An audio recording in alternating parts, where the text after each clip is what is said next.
What's up, y'all? Sparta here. Long time no see, huh? Apologies for that.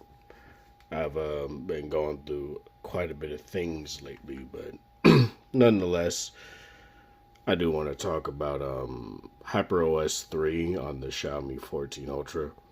I'm going to be doing a little bit more videos here as well, but I just want to start with this one.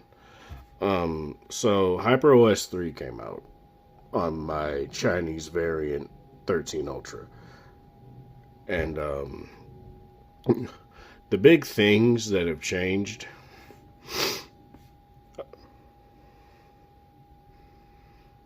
apparently, like redesigned home screen icons. I don't really give a damn about that. Gallery is a little bit different. It's fine. Don't really care about the weather widget. Apologies if you hear that. That's my mini fridge. But more hyper AI bullcrap that I don't really use, so that doesn't affect me. Um, more AI stuff. Interconnectivity, which is nice. If I had Xiaomi tablets and if my 13 Ultra were on HyperOS. Hold on. My bad. It kind of sounded like it wasn't working. It's working now. If my 13 Ultra was on HyperOS, this would be something that was good. Or if I had a Xiaomi tablet, maybe I'll get one in the future, but whatever. iPhone interconnectivity, basically doing a lot of what, say, Oppo is doing, where they're allowing certain things to just work.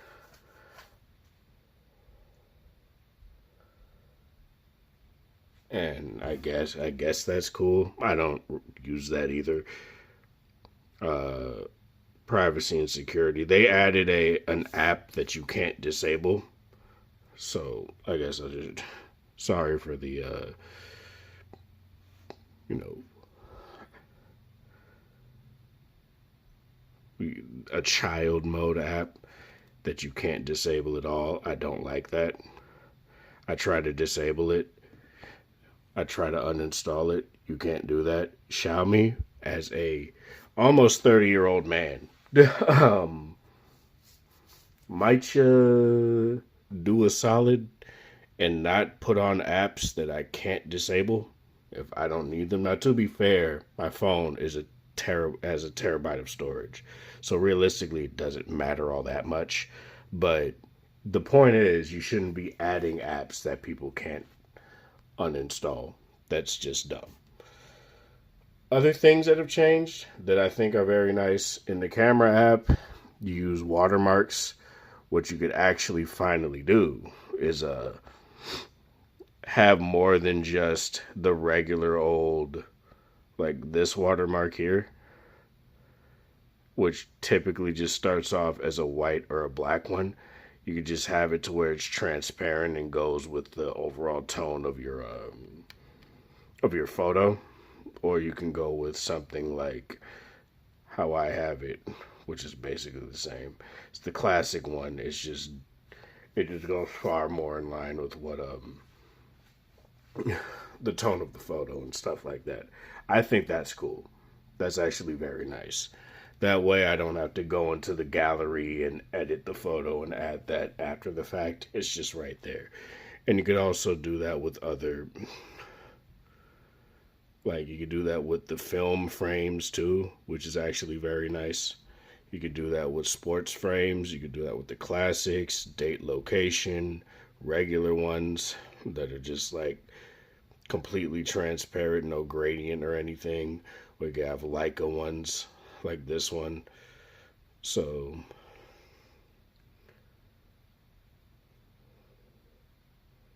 hold on. Let me actually take a picture and see how that looks.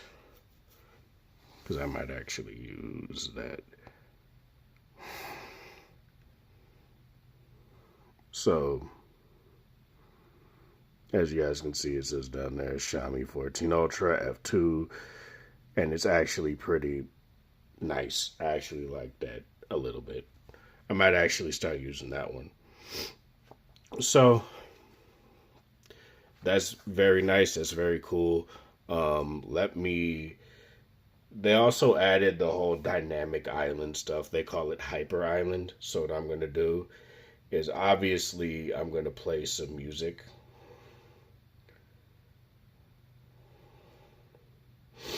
But it's obviously not going to be playing. So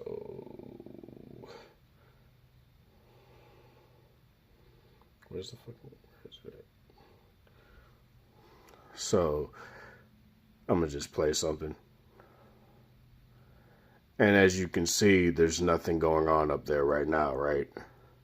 If I dock the floating window, it goes up there, you tap that, it comes up, you interact with the screen in any way, it goes back up, you do that, it goes away, right? And that happens with basically any app that plays media. Say you use a podcast app, which I do indeed do. So let's say I go to Podcast Addict and I play a podcast. As you guys can see, it's playing. The floating window just shows it. I do this. When I dock it, it goes up there. I do that, it shows up.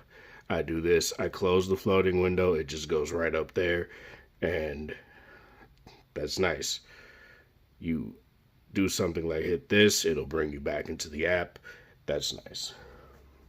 What I really do wish you could do, though, is I really do wish that you were able to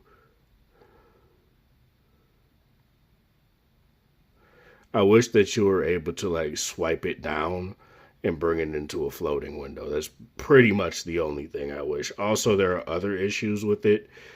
Like, so I've had a bug like one time where it'll just stay static on the always on display. It's not there now, but it's something that does happen.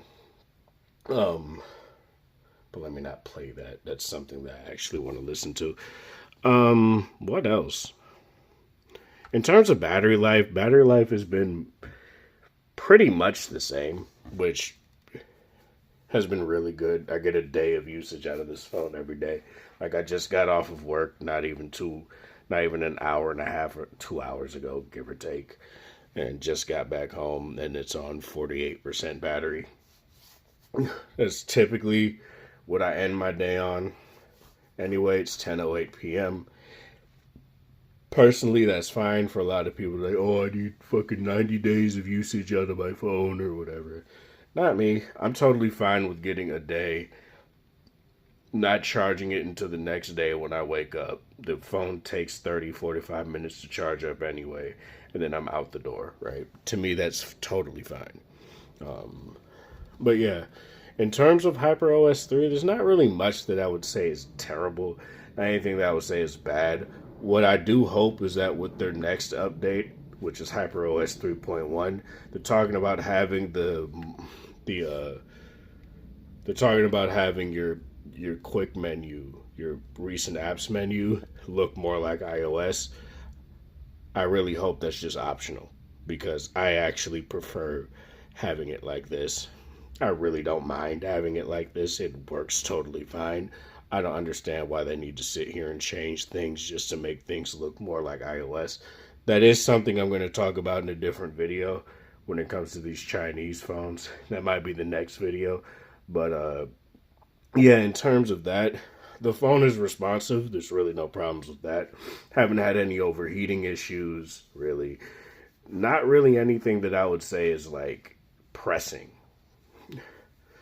over like almost 2 generations into having this phone.